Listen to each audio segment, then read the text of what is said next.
Everyone has had adversity in their lives at one time or another. Most of us find strength in our family, our work, our community, and in our faith. But more often than we'd like to think, there are many who do not have access to the care, support, and guidance that would enable them to overcome adversity.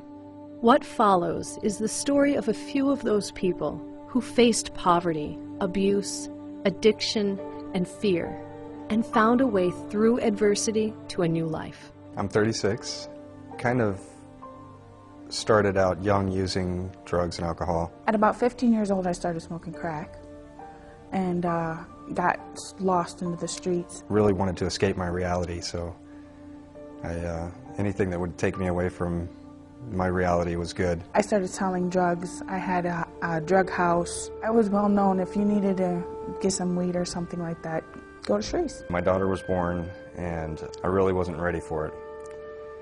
And so it kind of took me over an edge, and I started using a lot more. When CPS was called, one time my son literally had a nervous breakdown and destroyed the house, and I had to send my son to a facility. And I haven't seen my son since in 4 years. I was still working as a supervisor and making very good money, and I started just using all my money to get high, and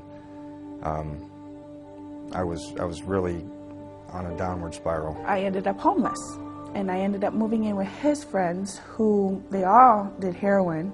There was kids in the house. There was no food, no nothing. At that point, I just was like, you know, don't know what I'm going to do. I don't know why this keeps happening. I'm trying to live right, and it took me to a point where I was ready basically just to end my life. I loved my daughter. She was the only thing that kept me happy. And I can look at her to this day and know that that little girl, aside from my son, saved my life. I really didn't have anywhere to go, but my friend brought me to the Buffalo City Mission. And I went to my mother's and I said, Mom, I'm leaving him, I'm not going back. And she said, well, you can't stay here. And I was like, I don't want to stay here.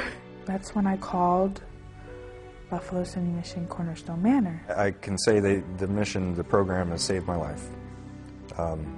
I wouldn't be here today and wouldn't want to be here.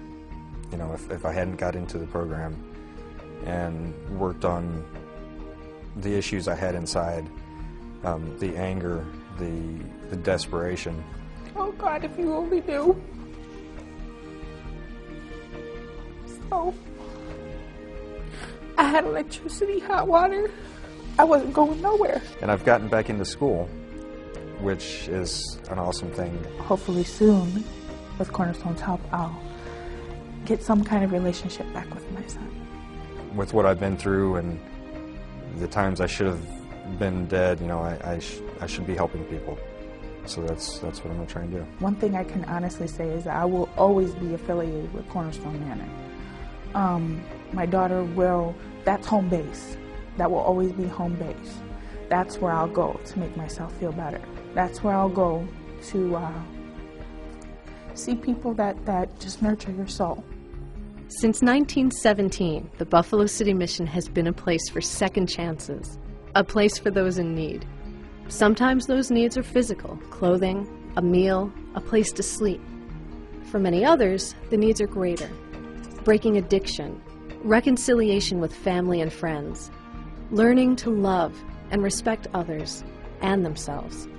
These needs are more difficult and challenging, and the Buffalo City Mission has been and will continue to be a place where those in need can find help.